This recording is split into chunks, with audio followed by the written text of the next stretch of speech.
देश 1971 के मुहाने पर खड़ा था।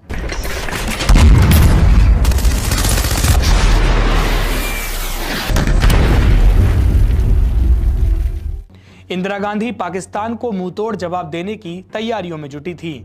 अचानक रात के 12 बजे अटल जी के फोन की घंटी बजी। एक लंबे चौड़े कद का व्यक्ति, लंबी चौड़ी मूंछों वाला व्यक्ति फोन उठाता है, बोलता है, कौन बोल रहा है? जवाब आता है, प्रधानमंत्री जी अटल जी से बात करना चाहती हैं। अटल जी के सचिव शिव कुमार कहते हैं, पर अटल जी तो सो रहे हैं। उधर से जवाब आता है, अटल जी को जगाइए, देश को उनकी जरूरत है। शिव भागे भागे जाते हैं और उन्हें जगाते हैं और अटल जी फोन पर आते हैं।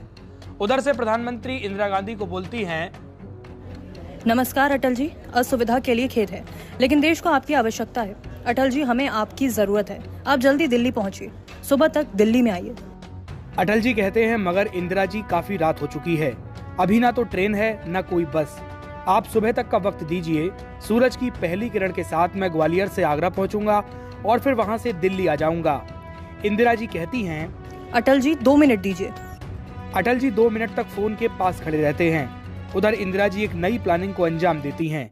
2 मिनट के बाद फिर प्रधानमंत्री का कॉल आता है और इंदिरा जी कहती हैं, अटल जी 20 मिनट में आपके घर के आगे सेना का वाहन आएगा, उसमें बैठिए और दिल्ली में मुझसे मुलाकात कीजिए। रात बीतती गई, सेना का वाहन आया, अटल जी उसमें सवार हुए, दिल्ली पहुंच गए। जब तक किसी को इस बात की खबर होती, तब तक अटल बिहारी वाजपेयी इंदिरा जी के आवास पर पहुंच चुके थे। इंदिरा और अटल जी कमरे में गए और एक लंबी बैठक हुई। इस बैठक में इंदिरा जी कहती हैं, देश युद्ध के मुहाने पर खड़ा है। मुझसे इस युद्ध में जीत के लिए सेना के अधिकारियों ने एक प्लान समझाया है। हो सकता है कि भविष्य में मुझे इसके लिए राष्ट्रीय स्वयंसेवक संघ की जरूरत पड़े, लेकिन मेरा संघ से सीधा ताल्लुक नहीं है। आप गोलवलकर से बात कीजिए और मेरी एक बैठक कराइए। अटल जी कहते हैं, मैडम आप मुझे इस बैठक का उद्देश्य बताइए, जिससे मैं गोलवलकर को बता पाऊं कि आखिर आप चाहती क्या हैं। इसके बाद इंदिरा जी ने बताया कि दरअसल रॉ और बीएसएफ ने मिलकर एक मास्टर प्लान तैयार किया है। तब के पूर्वी पाकिस्तान की सीमा से लगने वाले इलाकों में पश्चिमी पाकिस्तान की जातियों के खिलाफ बगावत का परचम बुलंद कर रहे युवाओं को भारत की सीमा के भीतर दाखिल कराया जाएगा, जहां उन्हें शरणार्थी कैंपों में रखा जाएगा और सैन्य ट्रेनिंग उपलब्ध कराई जाएगी और उसको वापस भेजकर मुक्ति वाहिनी के सदस्य के रूप में सीमा के पार भेजा जाएगा, जिससे वो वहां रहते हुए अपना संघर्ष जारी रख पाएंगे और भारतीय फौज की मदद से पूर्वी पाकिस्तान की सीमा के भीतर अपना परचम बुलंद कर पाएंगे और वहां पर भारतीय फौज की एक सहायक टुकड़ी के तौर पर भी काम करेंगे।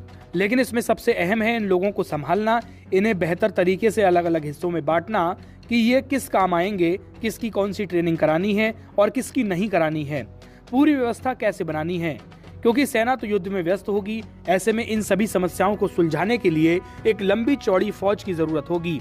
वैसे भी राष्ट्रीय स्वयंसेवक संघ को इस सब का शानदार अनुभव था और आज भी संघ के अनुशासन को दुनिया देखती है। इसके बाद इंदिरा गांधी के गोलवलकर से बैठक का अटल जी ने मंतव्य को समझा और इसके बाद अटल जी तुरंत दिल्ली से नागपुर के लिए निकले।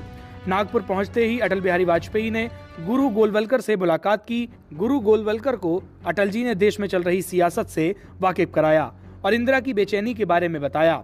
अटल जी ने बताया कि देश में कैसे इंदिरा गांधी युद्ध के दौरान संघ की मदद चाहती हैं।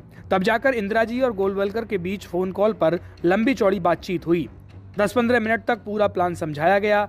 इसके बाद गोलवलकर ने कहा, आप चिंता न करें, आप दुर्गा हैं।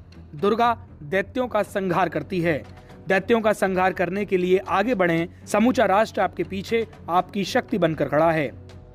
ये पूरा किस्सा एक दौर में मध्य प्रदेश के मुख्यमंत्री रहे बाबूलाल गौर ने मीडिया के सामने सुनाया। हालांकि एक वीडियो इंटरव्यू में अटल बिहारी वाजपेयी ने इसका खंडन किया कि उन्होंने कभी भी इंदिरा गांधी को दुर्गा नहीं कहा। एक टीवी इंटरव्यू में अटल बिहारी वाजपेयी से इंदिरा दुर्गा वाला सवाल पूछा गया तो उन्होंने क्या कहा, सुनिए। उन्होंने कहा, मैंने दुर्गा नहीं कहा, यह भी अखबार वालों ने छाप दिया। मैं खंडन करता रह गया कि मैंने उन्हें दुर्गा नहीं कहा। फिर इस पर बड़ी खोज हुई। श्रीमती पुपुल जयकर ने इंदिरा जी के बारे में एक पुस्तक लिखी और उस पुस्तक में वो इस बात का उल्लेख करना चाहती थी कि वाजपेयी ने इंदिरा को दुर्गा नहीं कहा। तो वो मेरे पास आई, मैंने कहा कि मैंने ये नहीं कहा, मेरे नाम पर ये छप जरूर गया था। तो फिर उन्होंने लाइब्रेरी में जाकर सारी पुस्तकें खंगाली, सारी कार्यवाही देखी, पर उसमें कहीं भी दुर्गा नहीं मिला। पर अभी भी दुर्गा मेरे पीछे है, जैसा आपके सवाल से दिखाई देता है।